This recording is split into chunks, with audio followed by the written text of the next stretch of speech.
नमस्कार दोस्तों, स्वागत है आप सभी का हमारे चैनल माइंड मोड स्टडी पर। आप भी सीटी, एलडीसी, पटवार, आरएस, रीट जैसी परीक्षाओं की तैयारी कर रहे हैं। क्या आप जानते हैं कि भारतीय संविधान की प्रस्तावना से हर बार 1, 2, 3 प्रश्न पक्के ही पूछे जाते हैं। 3 प्रश्न तो हर एग्जाम में ही पूछे जाते हैं। आज की क्लास नंबर हमारी 2 रहने वाली है और हम न सिर्फ प्रस्तावना की गहराई से समझेंगे बल्कि पिछले साल से पूछे गए आने वाले 50 सबसे महत्वपूर्ण प्रश्नोत्तर और 50 भी हल करेंगे और उसको व्याख्या सहित हल करने का प्रयास करेंगे। अगर आपको ये क्लास पूरी देख ली है तो प्रस्तावना से आने वाला आपका एक भी नंबर नहीं कटेगा।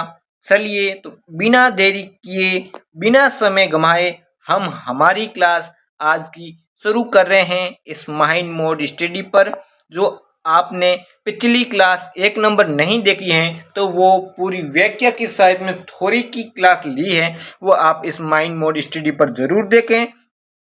और ये हमारी क्लास नंबर 2 है जो भारतीय संविधान की प्रस्तावना से 50 प्रश्न महत्वपूर्ण प्रश्न उत्तरों को लेकर मैं आपको सीधा आया हूं।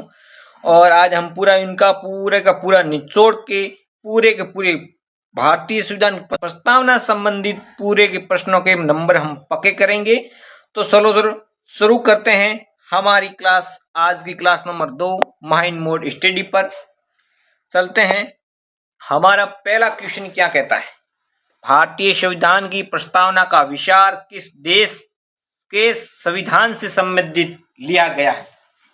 जो हमारे भारतीय संविधान की क्लास हमने कल देखी है उसमें इन्होंने ये प्रश्न हमने जरूर उस क्लास में अच्छी तरीके से हल किया था। फिर भी जिसने नहीं देखी है वो देख लेना, और जिसने देखी है उनके लिए बहुत अच्छी बात है कि हमारे भारतीय संविधान की जो प्रस्तावना है उस प्रस्तावना में कौन से देश के संविधान से लिया गया है?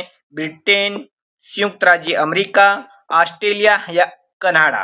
तो हमारे जो भारतीय संविधान के प्रस्तावना का विचार है अमेरिका के संविधान से मेल खाते हैं और अमेरिका के संविधान से ही लिया गया है, लेकिन प्रस्तावना की भाषा ऑस्ट्रेलिया के संविधान से प्रभावित होती है। इनके संविधान का विचार है वो विचार तो हमारे किस देश से लिया गया? यूएसए। और इनका भाषा की जो प्रस्तावना की भाषा है वो ऑस्ट्रेलिया देश से ली गई। ऑस्ट्रेलिया देश से क्या ली गई? भाषा ली गई थी। अगला क्वेश्चन हम देख लेते हैं। उद्देश्य प्रस्ताव संविधान सभा के किसके द्वारा प्रस्तुत किया गया? जो भारतीय संविधान की उद्देशिका है या अपन प्रस्तावना कह सकते हैं, इसका किसके द्वारा संविधान में प्रस्तुत करने किसने की थी? डॉक्टर भीमराव अम्बेडकर, जवाहरलाल नेहरू, डॉक्टर राजेंद्र प्रसाद, सरदार वल्लभ भाई पटेल? तो किसने की मेरे प्रिय विद्यार्थियों? ये हमारे पंडित जवाहरलाल नेहरू जी ने की थी। और ये कब की गई थी? ये 13 दिसंबर 1946 को संविधान सभा में ऐतिहासिक उद्देश्य प्रस्ताव को पेश किया गया, जो बाद में प्रस्तावना के आधार पर बनाया गया था। ठीक है, अगला क्वेश्चन देख लेते हैं। संविधान सभा के उद्देश्य का प्रस्ताव को कब स्वीकार किया गया? अब आपको एक तो आएगा आपके पास में स्वीकार की डेट, एक आएगी आपके लिए किसकी? प्रस्तावना की डेट।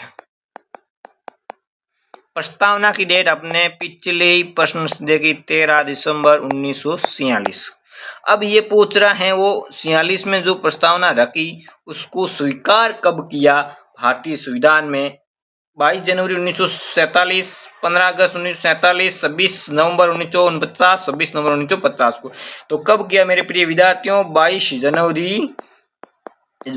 जनवरी 1947 को इसकी स्वीकृति या स्वीकार कर दिया था। ठीक है, अगला क्वेश्चन देख लेते हैं। अगला क्वेश्चन हमारा रहने वाला है, अब तक भारतीय संविधान की प्रस्तावना में कितनी बार संशोधित किया गया?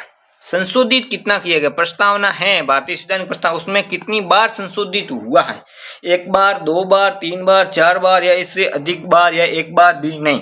तो कितनी बार संशोधित हुआ है भारतीय संविधान की प्रस्तावना अब तक केवल एक बार ही संशोधित हुआ। कितनी बार? एक बार ही संशोधित हुआ है। वो मेरे प्रिय विद्यार्थियों कब हुआ है? वो 1976 को हुआ था। और कौन सा संविधान संशोधित कहलाता है? 42वें संविधान संशोधित के नाम से भी, अधिनियम के नाम से भी जाना जाता है। 42 42वां संविधान संशोधित 1946। प्रस्तावना केवल एक बार ही संशोधित हुई। अगला क्वेश्चन देख लेते हैं। अगला क्वेश्चन है 42वें संविधान संशोधित 1946 का अधिनियम प्रस्तावना कौन से शब्द से जुड़ी है? कौन से शब्द जोड़े गए हैं? कौन से शब्द जोड़े गए? भाई साहब के भी आपका 42वां संविधान संशोधित हुआ है, उसमें प्रस्तावना में कौन से नए शब्द जोड़े गए थे? जो पहले प्रस्तावना स्वीकृत हुई उसमें वो शब्द हमें नहीं मिले थे, अभी हमें वो नए शब्द मिल रहे। वो कौन से शब्द हैं? समाजवादी, पंथ निरपेक्ष अखंडता, संप्रभुत्व और लोकतांत्रिक गणराज्य, स्वतंत्रता, समता, बिंदुत्व या फिर न्याय, स्वतंत्रता, समानता। कुल मिला के 3 शब्द जोड़े गए। वो तीनों शब्द कौन से हैं? तीनों शब्द हमें मिल रहे हैं समाजवाद, पंथ निरपेक्ष और अखंडता। ये तीनों शब्द जोड़े गए थे 42वें संविधान संशोधित में। भारतीय संविधान की प्रस्तावना किन शब्दों से शुरू होती है? बहुत बेस्ट प्रश्न है भाई साहब, मोस्ट आपके लिए बढ़िया क्वेश्चन है सर। ये आपको सिंपल प्रश्न लग रहा होगा, जहां आप एग्जाम सेंटर के हॉल में बैठेंगे तब आपको याद आएगा कि सर ने पढ़ाया था। अभी तो आप मजाक में ले रहे हैं, परंतु बाद में आपको याद आएगा सर ने पढ़ाया, ध्यान नहीं दिया। अभी वही प्रश्न बार बार इस प्रस्तावना संबंधित आ रहे हैं और हम बैठे देख रहे हैं। पढ़ा तो था पर अब इसका करे क्या? ये भी कर लूं क्या, ये भी कर लूं क्या? वो आपको कंफ्यूजिंग दूर करने के लिए मैं इसलिए इस PYQ के साथ ये प्रश्न उत्तरों की क्लास में लेके आ रहा हूं। आपका कंफ्यूज, आपका भ्रम दूर हो सके, इसलिए मैं आपकी मेहनत कर रहा हूं। इसी के साथ में आप इस माइंड मोड स्टडी के लिए क्या कर सकते हैं? जो भी हो इस क्लास को आगे से आगे शेयर करें, हर विद्यार्थी तक पहुंचाने का प्रयास करें और जहां हो सके आप हमारी आवाज को इससे भी ज्यादा बढ़िया या बेहतर या इससे बढ़िया ऊंची आवाज में अगर आप क्लास से देखना चाहते हैं तो माइंड मोड स्टडी को सब्सक्राइब जरूर करें और अच्छी क्वालिटी के साथ में क्लास किस तरीके से ला सकें वो भी हम जरूर बताएं मेरे प्रिय विद्यार्थियों। तो हम चलते हैं, भारतीय संविधान की प्रस्तावना किन शब्दों से शुरुआत हुई? हम भारत के लोग, भारत एक संप्रभुत्व राष्ट्र है, स्वतंत्र भारत का नागरिक या सत्यमेव जयते। हम भारत के लोग, हमारी प्रस्तावना का शुरुआती शब्द है हम भारत के लोग से हुई है, जो दर्शाता है भारतीय संविधान का अंतिम स्वरूप भारत की जनता है। कौन है? भारत की जनता है। ठीक है, अगला क्वेश्चन देख लेते हैं। भारत में प्रस्तावना में भारत शब्द का उल्लेख कितनी बार हुआ है? सर ये क्या क्वेश्चन लेगा? बहुत अच्छा क्वेश्चन है, मैंने आपको कहा ना। और ये क्वेश्चन कई बार कई एग्जामों में पूछा गया था। LDC से छोटे लेखों और RSS एग्जामों में भी ये क्वेश्चन बना है और कई बार लोगों ने, विद्यार्थियों ने कंफ्यूजिंग के साथ में गलत किया कि भारत शब्द है वो प्रस्तावना में कितनी बार उल्लेखित हुआ है हमें याद नहीं है। ओनली बार कितनी बार हुआ है? 2 बार हुआ है। कितनी बार हुआ है? 2 बार हुआ है। एक तो पहली पंक्ति में ही इसका उल्लेख मिलता है हम भारत के लोग हैं, और दूसरा भारत को एक प्रभुत्व संपन्न वाली वो लाइन है। इसके अलावा पूरी प्रस्तावना में कहीं भी आपको भारत शब्द दोबारा आपको देखने को नहीं मिलेगा, 2 बार ही मिला है। ठीक है, अगला क्वेश्चन देख लेते हैं। संविधान, भारतीय संविधान की प्रस्तावना की कितने प्रकार के न्यायों की बात की? न्याय कितने प्रकार का किया है? 2, 3, 4, 5। न्याय की अगर बात की जाए, भारत में 3 प्रकार के न्याय है। वो 3 प्रकार के कौन कौन से न्याय है? अगर न्याय की बात करें तो पहला है सामाजिक न्याय। अगर हम देख लेते हैं सामाजिक न्याय, एक है आर्थिक न्याय, दूसरा है राजनीति। 3 प्रकार के न्याय हमें भारत की प्रस्तावना में मिले हैं। और अगला क्वेश्चन देख लेते हैं, भारत में नागरिकों को कितने प्रकार की स्वतंत्रता की सुनिश्चितता की गई है? स्वतंत्रता कितनी प्रकार की गई है? स्वतंत्रता भारत में 3, 4, 5 कितनी? 5 प्रकार की स्वतंत्रता है। 5 प्रकार की कौन कौन सी है? एक तो विचार की, एक अभिव्यक्ति की और विश्वास, धर्म और एक है उपासना।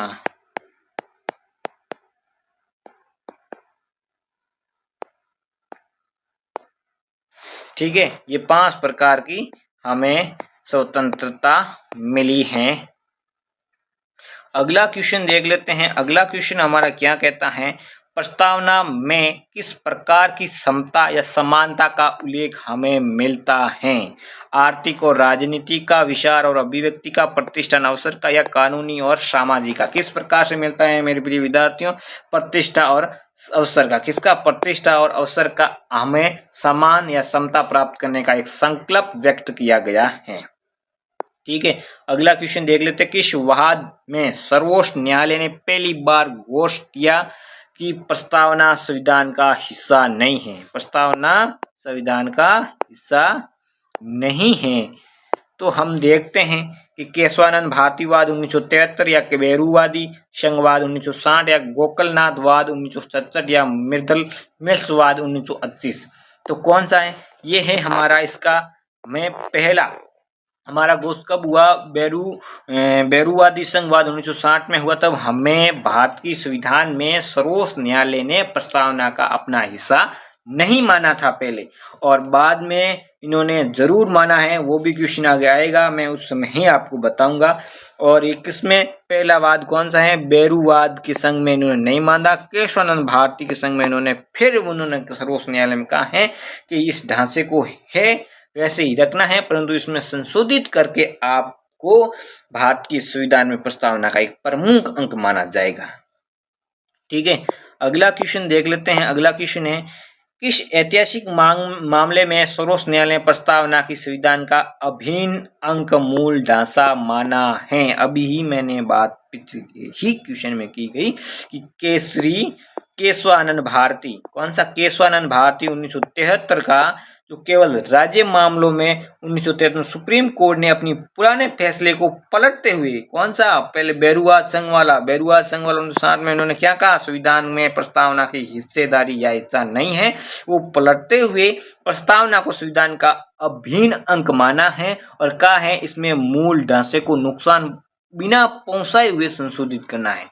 मतलब मूल ढांचा पुराने जो भी है उसको कोई फेरबदल नहीं करना है, उसमें संशोधित करके इसको ऐतिहासिक मामले को, प्रस्तावना को संविधान का अभिन्न अंग माना है। कौन से ढांचे में? ठीक है, आपको समझ में आया होगा। अगला क्वेश्चन हम देख लेते हैं। प्रस्तावना को भारतीय संविधान की राजनीतिक कुंडली किसने कहा? भाई की राजनीतिक कुंडली है के.एम. मुंशी, डॉक्टर भीमराव अम्बेडकर, जवाहरलाल नेहरू, ठाकुरदास भार्गव। किसने कहा है? ये कहा है के.एम. मुंशी जी ने कहा है। के.एम. मुंशी जी की फुल फॉर्म है कन्यालाल माणिकलाल मुंशी ने कहा है कि प्रस्तावना को हमारे संप्रभुत्व लोकतांत्रिक गणराज्य भारत में राजनीतिक कुंडली या जन्मपत्री भी कहा जा सकता है। इसको राजनीतिक कुंडली या जन्मपत्री। चलो देखते हैं अपन का अगला क्वेश्चन। अगला क्वेश्चन हमारा क्या कहता है कि किस प्रस्तावना को संविधान की आत्मा और संविधान का आभूषण कहा है? किसने संविधान की आत्मा और आभूषण की संज्ञा दी है वो भी देख लेते हैं। A N. Palkhivala, Thakur Bhargava, B N. Rau, doctor Rajendra Prasad. Pandit कौन है? ठाकुर भार्गव दास ने क्या कहा है? पंडित ठाकुरदास भार्गव ने प्रस्तावना के महत्वपूर्ण रेखांकित करते हुए संविधान की प्रस्तावना को सबसे सम्मानित भाग, संविधान की आत्मा का कहा है और संविधान का आभूषण के नाम से भी संबोधित किया है। किसने किया है? अगला क्वेश्चन देख लेते हैं। प्रसिद्ध न्यायविद ए.एन. पालकीवाला ने प्रस्तावना को क्या कहकर पुकारा है? संविधान की आत्मा, संविधान का परिचय पत्र, संविधान की कुंजी या पवित्र दस्तावेज? क्या कहा है इन्होंने क्या कहा है? संविधान का परिचय पत्र। क्या कहा है? संविधान का परिचय पत्र का है। प्रस्तावना को संविधान का परिचय पत्र के नाम से भी जाना जाता है। और ये किसने कहावत कही है? ये ए.एन. पालकीवाला वालों ने कही है। ठीक है, अगला क्वेश्चन देख लेते हैं। अगला क्वेश्चन हमारा ये रहने वाला है। अगला क्वेश्चन कहता है कि भारतीय संविधान की प्रस्तावना में वर्णित शब्दों को सही क्रम में क्या है? लोकतांत्रिक, संप्रभुत्व, समाजवादी, धर्मनिरपेक्ष, गणराज्य, इनको सही क्रम में लगाना है। तो अगर हम देख लेते हैं, सबसे पहले क्या है? सार्वभौम, संप्रभुत्व संपन्न, बाद में आएगा समाजवाद, बाद में आया पंथ निरपेक्ष, बाद में आएगा लोकतांत्रिक और बाद में आएगा गणराज्य। ठीक है, बाद में क्या आएगा? गणराज्य आएगा। ठीक है, अगला क्वेश्चन देख लेते हैं। अगला क्वेश्चन हमारा रहता है गणराज्य का वास्तविक अर्थ क्या है? देश का शासन राजा के हाथ में होना चाहिए, संसद में सर्वोच्च शक्ति प्राप्त होना, या राज्य का प्रमुख जैसे राष्ट्रपति या प्रत्यक्ष या अप्रत्यक्ष रूप से जनता द्वारा निर्वाचित होता है, न कि वंशानुगत या न्यायपालिका का स्वतंत्रता होना चाहिए। तो इसका आंसर गणराज्य शब्द का अर्थ होता है राज्य का प्रमुख जैसे राष्ट्रपति हो, और राष्ट्रपति की वो ही किस प्रकार से होना चाहिए? प्रत्यक्ष या अप्रत्यक्ष रूप से निर्वाचित वोटिंग के रूप में होना चाहिए, न कि किसी के वंश के या वंशानुसार चलता हो कि पिता की मृत्यु हो गई उसका बड़ा भाई वंश या राष्ट्रपति बनेगा, ऐसा कोई नहीं है। ये गणराज्य का अर्थ है।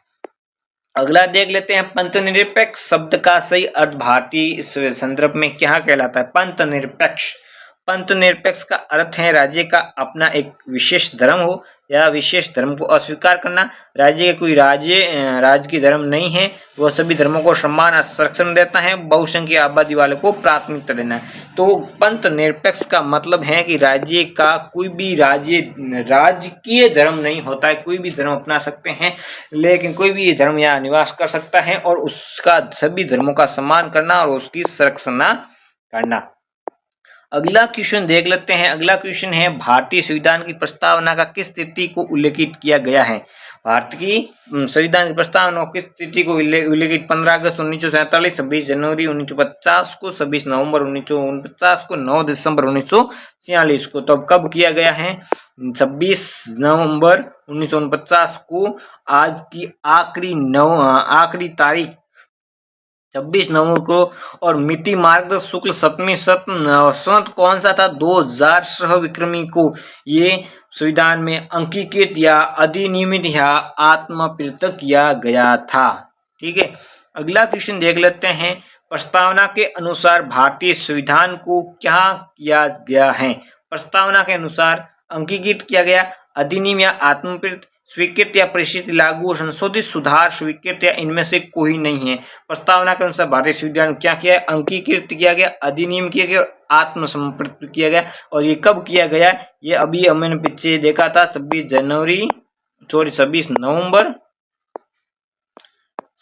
नवंबर 1949 को किया गया था। ठीक है, अगला क्वेश्चन देख लेते हैं। अगला क्वेश्चन देख लेते हैं, प्रस्तावना में स्वतंत्रता, समता, बंधुत्व के आदर्श किस देश की क्रांति से लिया गया? अमेरिका की क्रांति, फ्रांसीसी क्रांति, रूस की क्रांति या गौरवपूर्ण की क्रांति ब्रिटेन?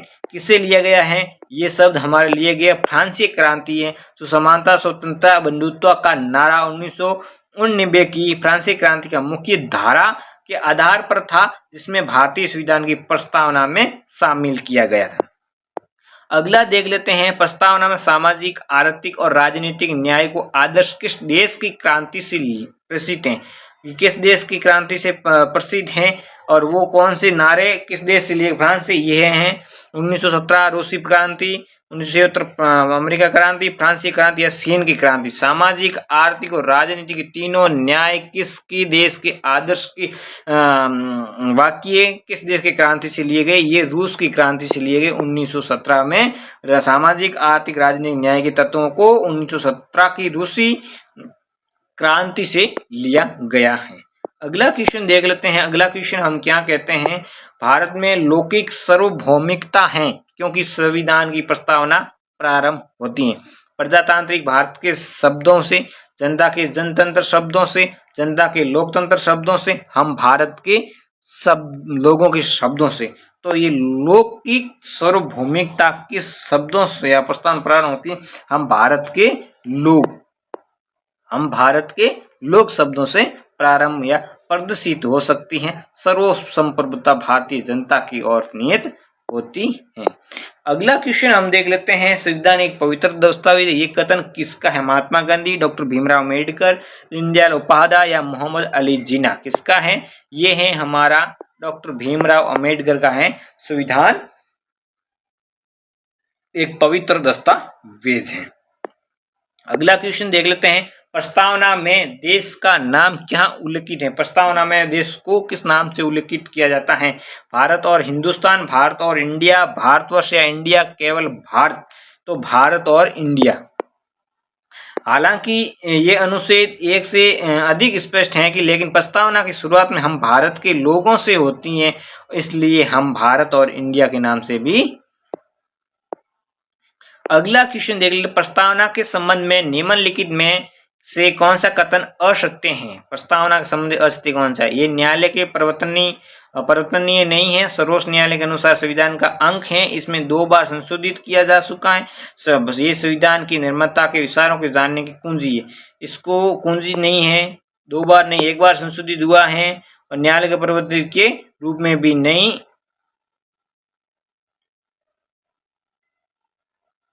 असत्य कथन कौन सा है? असत्य कथन कौन सा है? राइट है, निर्माता विचार को जानने की कुंजी और सर्वोच्च न्यायालय के अनुसार संविधान का सही है, और न्यायालयों की प्रवृत्ति के अनुसार नहीं है। तो ये कौन सा? अगर 1 बार हुआ है, कौन 2 बार नहीं संशोधित हुआ, 1 बार। असत्य कौन सा है? ठीक है, अगला क्वेश्चन देख लेते हैं। अगला क्वेश्चन हमारा रहने वाला है, संविधान की प्रस्तावना का कानूनी स्वरूप के बारे में क्या सही है?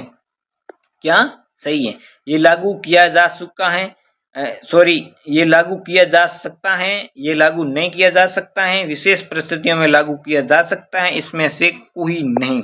तो इसमें से तो ऐसा कोई नहीं हमें दिखता नहीं है, ये लागू नहीं किया जा सकता। इस संविधान की कानूनी के स्वरूप के बारे में सही है। अगला क्वेश्चन देख लेते हैं। अगला क्वेश्चन, किस वाद में सुप्रीम कोर्ट ने कहा प्रस्तावना संविधान की निर्माता के मस्तिष्क को खोलने की एक कुंजी है?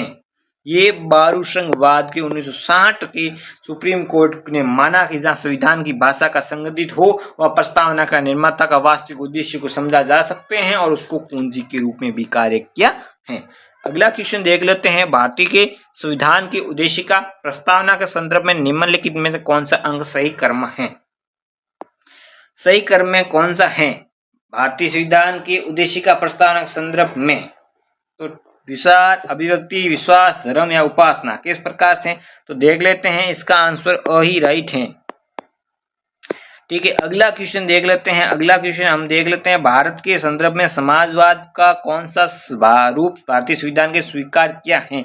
साम्यवादी, लोकतांत्रिक समाजवादी, राज्य समाजवादी, क्रांतिकार समाजवादी, कौन सा है? लोकतांत्रिक समाजवादी। भारत की लोकतांत्रिक समाजवादी जो मिश्रित अर्थव्यवस्था में विश्वास रखता है, जहां सर्वाधिक और निजी क्षेत्रों के दोनों के साथ साथ चलता है, और गांधीवाद और मार्क्सवाद के भी मिला जुला शब्द है। ठीक है, अगला क्वेश्चन देख लेते हैं, सर उल्लादीन कृष्ण स्वामी अय्यर के अनुसार संविधान की प्रस्तावना हमारे दीर्घकालीन सपनों का विचार है, लोकतांत्रिक अधिकारों का आधार है, नैतिक मूल्यों का संग्रह है, अतीत आईना है। तो इसमें हमें क्या है? दीर्घकालीन सपनों का विचार है, दीर्घकालीन सपनों का विचार है। ठीक है, अगला क्वेश्चन देख लेते हैं। अगला क्वेश्चन है, संप्रभुत्व संपन्न शब्द का सही अर्थ क्या है? भारत आंतरिक रूप से स्वतंत्र या परंतु बाहरी रूप से स्वतंत्र अधीन हो, भारत अपने आंतरिक और बाहरी मामलों पूर्णतः स्वतंत्र निर्णय लेने के सक्षम हो, भारत के आंतरिक संगठन के फैसले मानने का बाध्य हो, भारत किसी विदेशों का हिस्सा हो। तो इसमें कौन सा है? ब आंसर सही है कि वो किसी भी का कहना नहीं मानने, अपने आप को लेने के लिए सक्षम है। अगला क्वेश्चन देख लेते हैं, संविधान की प्रस्तावना वर्णित बिंदुता का उद्देश्य क्या सुनिश्चित करता है? व्यक्तिगत गरिमा और राष्ट्र की एकता और अखंडता, केवल राष्ट्र की एकता, केवल क्षेत्र विशेष का विकास या आर्थिक समानता? तो कौन सा है इसमें मेरे प्रिय विद्यार्थियों? ये व्यक्तिगत गरिमा और राष्ट्र की एकता का अखंडता का उद्देश्य सुनिश्चित किया गया है। अगला क्वेश्चन देख लेते हैं, 26 नवंबर 1949 को अंकित भारतीय संविधान की मूल प्रस्तावना में कौन से शब्द शामिल नहीं थे? समाजवाद, पंथ निरपेक्ष, अखंडता या गणराज्य? कौन सा शब्द इसमें शामिल नहीं थी, 3 थे वो नहीं थी। 42 संविधान संशोधन 1946 में जोड़े गए थे। वो कौन कौन से थे? समाजवाद, पंथ निरपेक्ष और अखंडता। 1, 2, 3 वाला आंसर राइट है। ठीक है, अगला क्वेश्चन देख लेते हैं। भारतीय संविधान को दर्शन का मुख्य रूप में कहाँ दिखाई देता है? मूल अधिकारों में, नीति निर्देशक तत्वों में, प्रस्तावना में, उद्देशिका में या फिर मूल कर्तव्यों में? कहाँ दिखता है मेरे प्रिय विद्यार्थियों? प्रस्तावना या उद्देशिका में दिखता है। अगला क्वेश्चन है, निम्न में से किसने भारत को धर्मनिरपेक्ष राज्य के रूप में वर्णित किया? मौलिक अधिकारों, संविधान की प्रस्तावना, 9वीं अनुसूची, राज्य की नीति निर्देशक तत्वों ने? तो किसने कहा है? ये हमारे संविधान की प्रस्तावना ने कहा है। अगला क्वेश्चन देख लेते हैं। भारत में राजनीतिक सत्ता का प्रमुख स्रोत कौन सा? जनता, संविधान, संसद, राष्ट्रपति? प्रमुख है वो कौन होगी? जनता हो गई है। अगला क्वेश्चन देख लेते हैं। प्रस्तावना का वह प्रावधान जो सभी वैश्विक नागरिकों को मतदान का अधिकार प्रदान करता है क्या कहलाता है? पंथ निरपेक्ष, समाजवाद, प्रजातंत्र, लोकतंत्र या गणराज्य? क्या कहलाएगा? प्रजातंत्र या लोकतंत्र। अगला क्वेश्चन देख लेते हैं। भारत का एक गणराज्य है, इसका क्या अर्थ है? भारत का संसदीय सांसद नहीं है, भारत वंशानुगत शासन नहीं है, सभी मामलों में अंतिम अधिकार जाने के पास है, भारत राज्य का एक संघ है। तो इसमें क्या है? गणराज्य का ओके, भारत एक गणराज्य है, इसका अर्थ क्या है? भारत में वंशानुगत शासन नहीं होता है। ठीक है, अगला क्वेश्चन देख लेते हैं। 42वें संविधान संशोधन अधिनियम 1946 द्वारा प्रस्तावना को किस स्थान पर नए शब्द जोड़े गए? तो ये बार बार नए शब्द किस स्थान पर जोड़े गए? आदि में, शुरुआत में, अंत में, संप्रभुत्व के बाद में, राष्ट्र की एकता के स्थान पर या उपयुक्त में कोई नहीं? तो इसमें कहा है? ये सो राइट है, संप्रभुत्व के बाद में और राष्ट्र की एकता के स्थान पर में जो ये 3 शब्द जोड़े गए थे। भारतीय संविधान की प्रस्तावना के अनुसार शासन की सर्वोच्च शक्ति किसमें निहित होती? मतदान में होती, संसद में होती, जनता के और राष्ट्रपति के पास में? किसके पास में होती है? जनता के पास में होती है। भारतीय संविधान की शक्ति का मूल स्रोत भारत की जनता है। जैसे प्रस्तावना के शुरुआत में वाक्य में सिद्ध होता है कि हम भारत के लोग। अगला क्वेश्चन देख लेते हैं। प्रस्तावना संविधान का एक अंग है, ये धारणा सर्वोच्च न्यायालय के किस वाद में पुनः प्रश्न की गई? केशवानंद भारती के बाद में। केशवानंद भारती के बाद में कौन से वाद में ये कहा गया है? तो ये है अपने बनारसी दासवाद, एस.आ. बोइंगवाद या मलक सिंह वाद या संपंकम दोराइनवाद। तो कौन सा है? ये वो आंसर सही है। एम.आर. मुंबई बनाम भारत संघ के मामलों में 1994 में सुप्रीम कोर्ट में पुनः स्पष्ट किया गया कि भारतीय संविधान का अभिन्न अंग पंथ निरपेक्ष का एक मूल ढांचा है। ठीक है, अगला क्वेश्चन देख लेते हैं। अगला क्वेश्चन, प्रस्तावना में न्याय के अंतर्गत सामाजिक न्याय का क्या अर्थ है? सभी को समान आर्थिक अधिकार देना, जाति, रंग, लिंग, भेद आदि के आधार पर किसी प्रकार भेदभाव नहीं होना चाहिए, पुरुषों महिलाओं को समान वेतन मिलना चाहिए, सभी को चुनाव लड़ने का आजादी होनी। न्याय के अंतर्गत सामाजिक न्याय का अर्थ क्या है? सामाजिक न्याय का अर्थ सीधी तौर पे देखें कि जाति, रंग, धर्म, लिंग आदि पर किसी भी प्रकार का भेदभाव नहीं होना चाहिए, सभी नागरिकों को समान व्यवहार से देखना चाहिए या होना चाहिए। अगला क्वेश्चन देख लेते हैं। भारतीय संविधान उद्देशिका में आर्थिक न्याय है, उसका अर्थ क्या है? गरीब और अमीर के बीच में खाई कम करना या संपन्नता का समान वितरण, सभी को समान रूप से धन बांटना, उद्योगी राष्ट्रीयकरण करना या कर या टैक्स को भी समान रूप से या समाप्त करना। तो इसका अर्थ है कि आर्थिक न्याय का सीधा सा अर्थ है कि अमीर और गरीब के बीच जो खाई है वो कम करना और संपन्नता को। आर्थिक न्याय का लक्ष्य आर्थिक कारणों के आधार पर किसी के साथ में भेदभाव न करना और न ही बुनियादी आर्थिकों की असमानता को दूरी करना। अगला क्वेश्चन देख लेते हैं। संविधान की उद्देशिका को संविधान का सबसे कीमती भाग किसने कहा? भारतीय उद्देशिका को संविधान का सबसे कीमती भाग किसने कहा? बी.एन. राव, पंडित ठाकुर भार्गव या डॉक्टर भीमराव अम्बेडकर या महात्मा गांधी? किसने कहा? पंडित ठाकुर भार्गव ने कहा। ठीक है, अगला क्वेश्चन हमारा लास्ट क्वेश्चन, प्रस्तावना की उपासना स्वतंत्रता का क्या अर्थ है? किसी भी व्यक्ति को उसके हिंसा के अनुसार किसी भी भगवान या पूजा की पद्धति को मानने की आजादी होना, सरकार द्वारा तय किए गए तरीके से पूजा करना, केवल बहुसंख्य समुदाय की पूजा की अनुमति होना या धार्मिक कर देने की अनिवार्य होना। तो हमारा क्या है इसका उपासना की स्वतंत्रता के रूप में अगर हम देखें तो हमारा राइट है किसी भी व्यक्ति को उसकी हिंसा के अनुसार भगवान या पूजा पद्धति को मानने की आजादी होनी चाहिए। इसी के साथ में हमारी यही क्लास समाप्त होती है। आपने एंड तक देखा, बहुत बहुत धन्यवाद है और हमारी क्लास यही समाप्त करते हैं। ये क्लास अगले टॉपिक नए टॉपिक के साथ में हम सभी आपको मिलने चलते हैं। थैंक यू मेरे प्रिय विद्यार्थी, जय हिंद।